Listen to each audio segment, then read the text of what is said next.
Our first keynote speaker for the 2013 forum is a true industry visionary.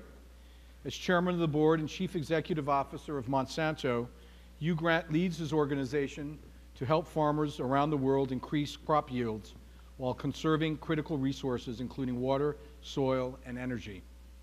Under Hugh Grant's leadership, Monsanto has developed and supported numerous programs to encourage the study of science, technology, engineering, and mathematics, including the Monsanto Beach-L Borlaug International Scholars Program, which provides fellowship opportunities to highly motivated individuals pursuing doctoral degrees in rice and wheat plant breeding.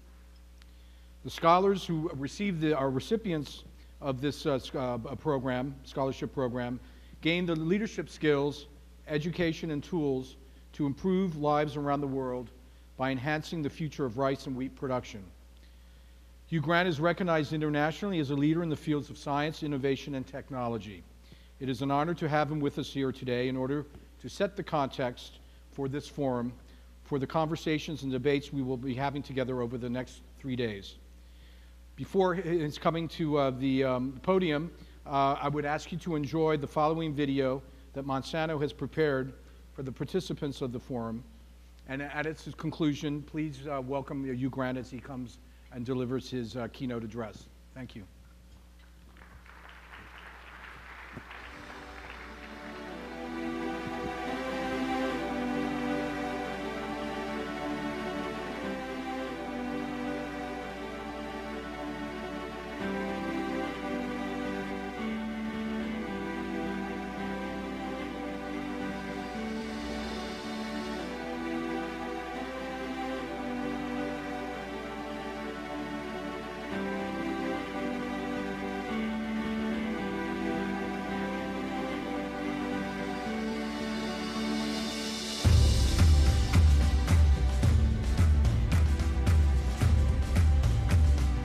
I'm on the road to create sustainable agriculture and protein for the entire world. By 2050, I hope to play a greater part in drought-resistant cropping. I'm an agronomist and I hope to increase food productivity by 2050. I'm on the road to build bridges between agricultural countries. To meet consumer needs in a sustainable way. To help alleviate some of the financial plight of farmers. I will be a part of creating a more sustainable environment. I want to be a leader in the innovation of making healthier products more affordable. I'm planning to increase the productivity of medium and small farmers. Educating the youth around the world about agriculture. Creating agricultural policy that is beneficial to our industry. I want to harness new technologies to improve the global agricultural economy. By 2050, I would like to be part of procuring healthier food and a healthier planet. I want to be a part of creating a sustainable balance between food and energy.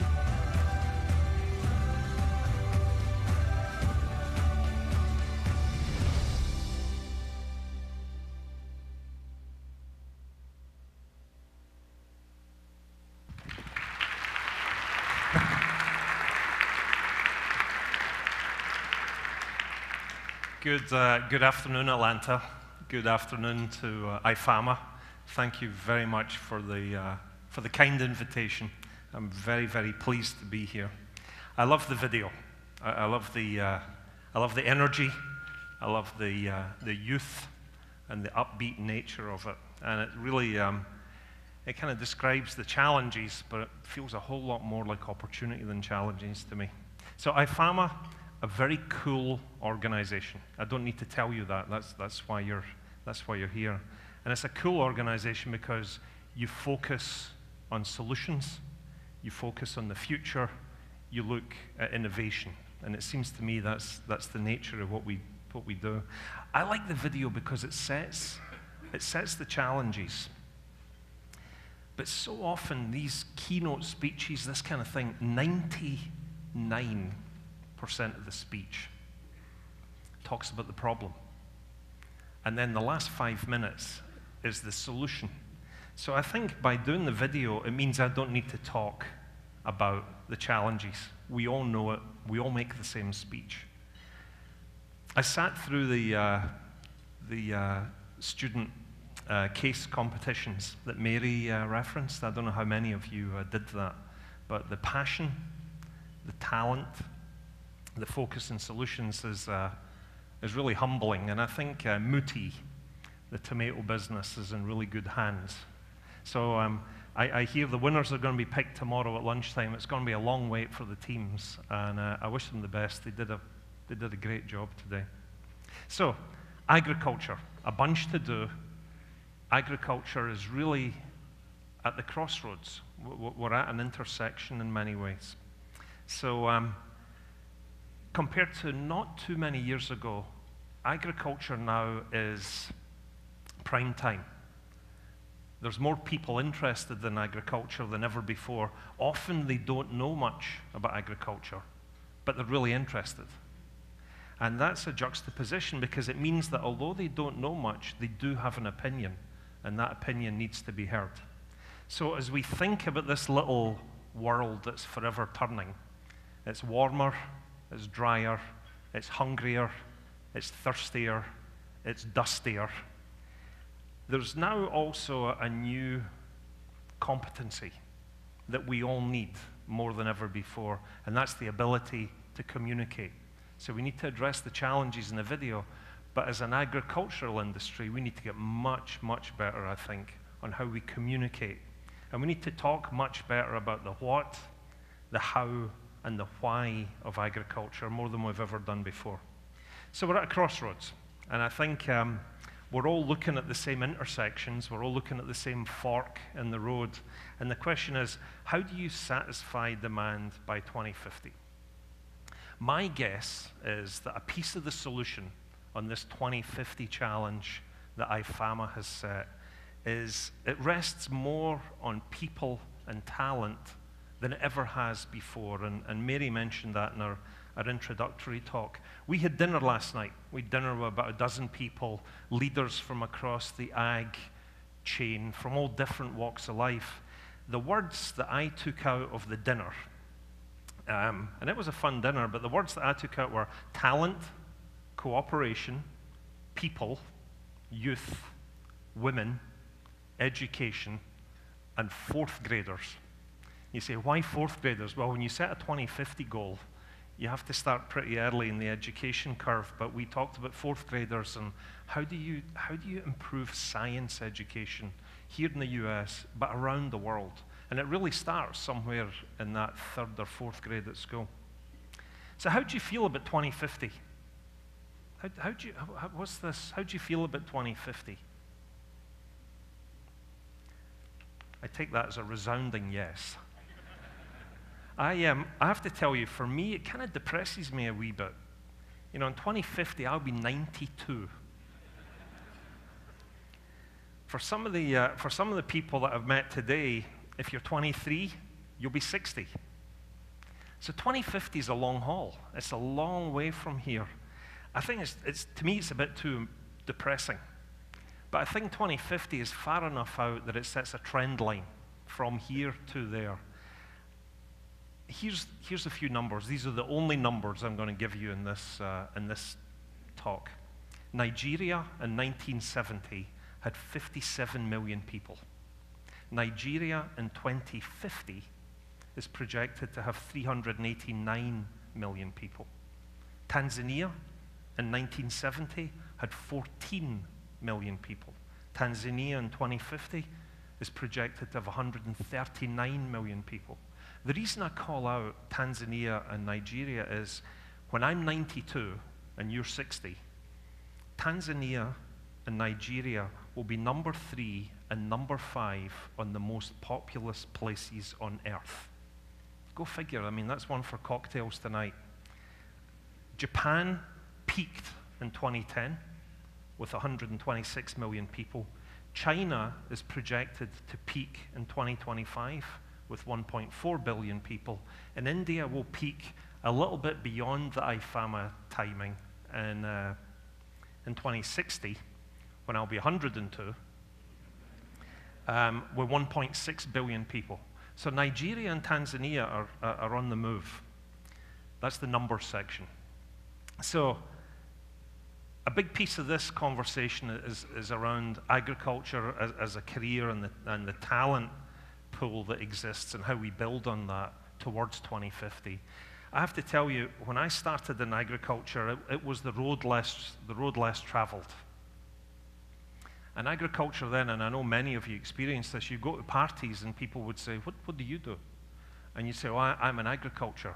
And then there was that funny pause, and then they would say, oh, I'm terribly sorry. Or how unfortunate. Now the secret's out. Now when you go to a party and you say, I'm in agriculture, usually they say, I hope you're not part of Monsanto.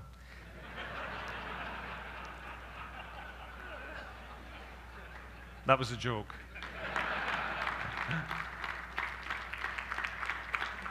So agriculture is now mainstream. And as a result of it being mainstream, we have a seat at the table. Our opinion counts. Because agriculture is central to so many things that happen.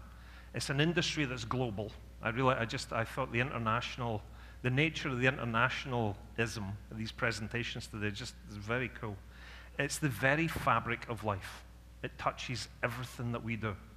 It's at the heart of the existence of our little, tiny, spinning blue planet. So if you're thinking about a career, and you're thinking about 2050, I believe passionately that in agriculture, regardless of the piece you play in, you can make a difference. This is something that has real relevance. We have labs in Ankeny in Iowa. We do a lot of our mapping work there.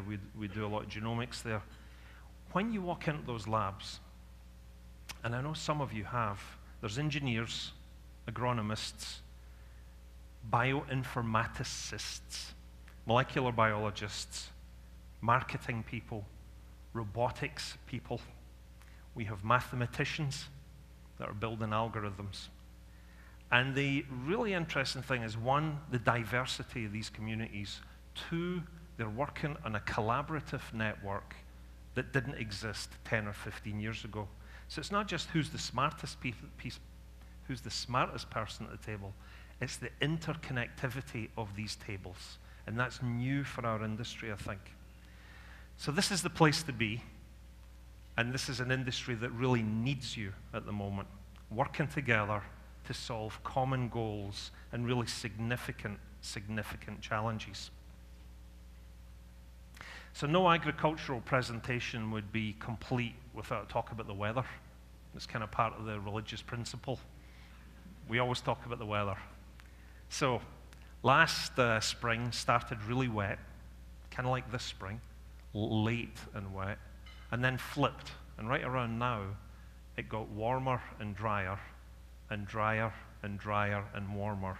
And we spiraled into a drought, which was the worst drought that the Northern Hemisphere had seen since the mid-1980s. Today, we're in a different kind of drought, I would suggest. And that's a talent drought. And the thing that happens in a talent drought is you don't see plants withering, you see ideas withering. And innovation gets starved in a talent drought. So the USDA forecast a couple of years back that this drought would continue through the next 2 or 3 years. And they were forecasting skill gaps in a lot of the professional applications that we see in agriculture. And I think for those of you in the room, it's really good news, because if you have marketable skills, there's a real shortage. So if you're looking for a job, welcome. I'm sure you're going to get a great reception in the job fair later. But I think for companies like Monsanto and broadly across our industry, this is a real concern. And as you look forward, it's an increasing concern. At Monsanto, we have 23,000 people. About 9,000 of them have degrees and secondary degrees, and we're looking for more. If you look at the video and you consider the magnitude of the challenge, the future needs in our little industry are increasing to bring people in.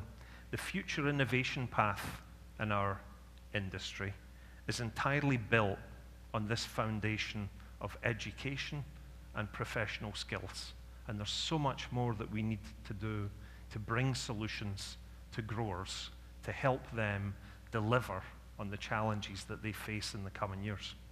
So in the same way that we need to collaborate more within our companies and across disciplines, I would suggest that in addition to communication, we need to learn to communicate and collaborate more in a much broader space.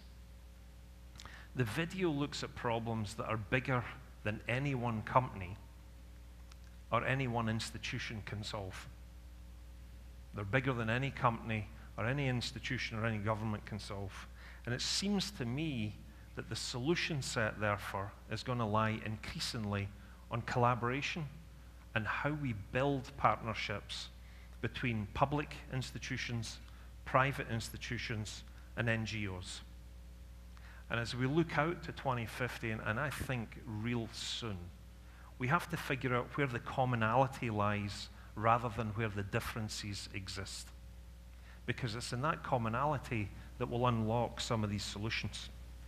So in that future world, I would suggest, as you look towards 2050, more than ever before, a piece of the puzzle will be unlocked by how people interact with each other.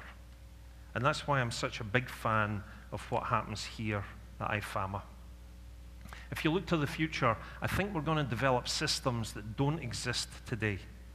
Tomorrow's agriculture is going to reduce its impact on the environment while simultaneously increasing production.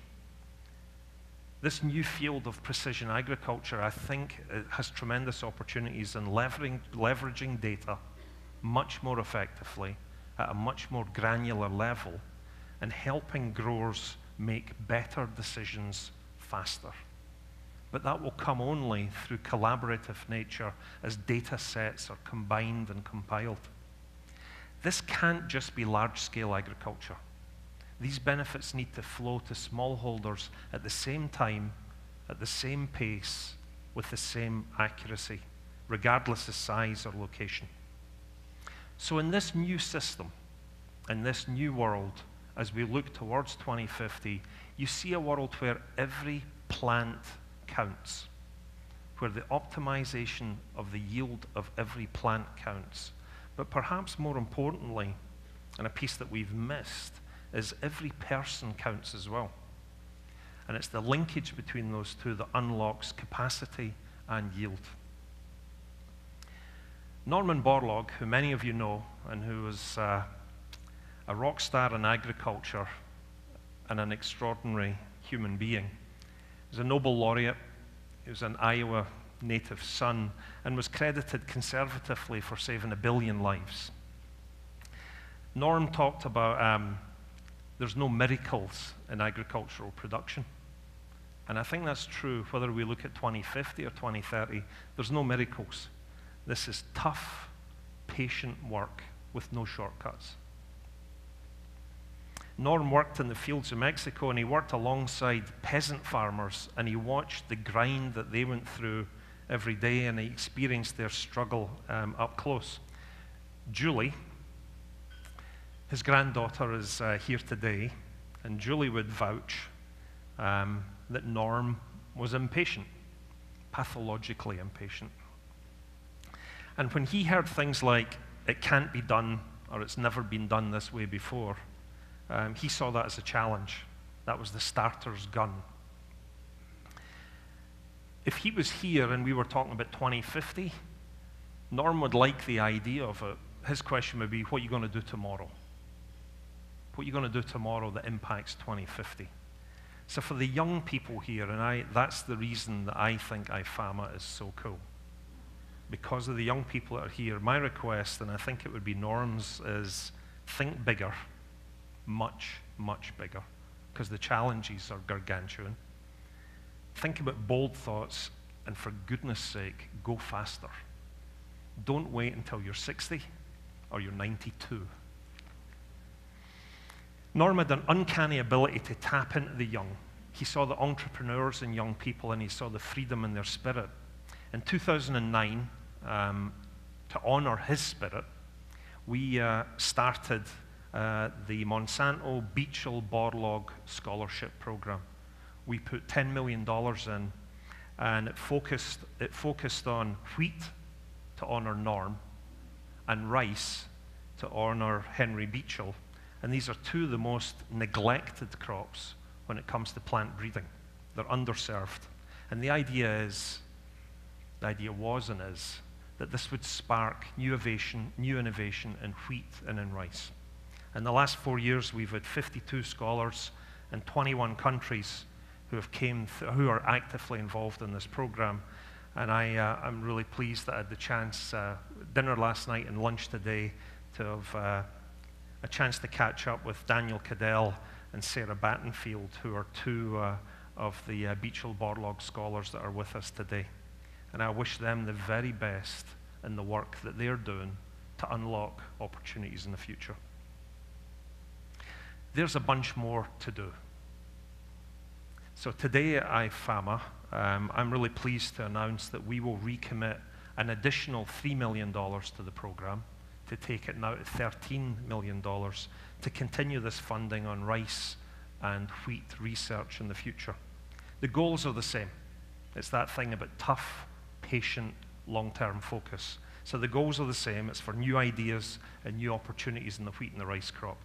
So as I leave you, that's that signal for we're getting to the wrap-up. As I leave you, I have to tell you, as a Scotsman, I'm a contradiction because I'm optimistic. I'm optimistic, and I'm optimistic because of you, because of the youth in this room and what you represent.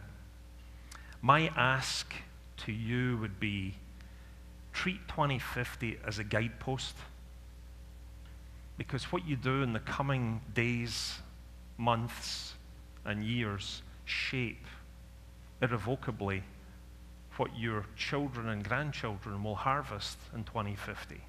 But a big piece of that future starts with the action that you take between this meeting and the meeting next year as well. So, 2050 is a guidepost, but start now. There's never been a greater opportunity in agriculture. There's never been more asked of farmers, and you can help in so many ways. Think about innovation, think about collaboration, think about how you work together, and use your networks. My experience at Monsanto is the limitation in these challenges usually isn't the science. The science is usually advancing rapidly. The limitation is the strength of your networks. The limitation is your ability to collaborate. The limitation is how fast you can reach out and bring others to bear on these challenges. So, perhaps most importantly, as I wrap up, the single most important question is to stop and ask yourself what road you'll take today that will lead you to the biggest impact in your world tomorrow. And I know that for many in this room, that choice is going to be agriculture. Thank you very much indeed. Thank you.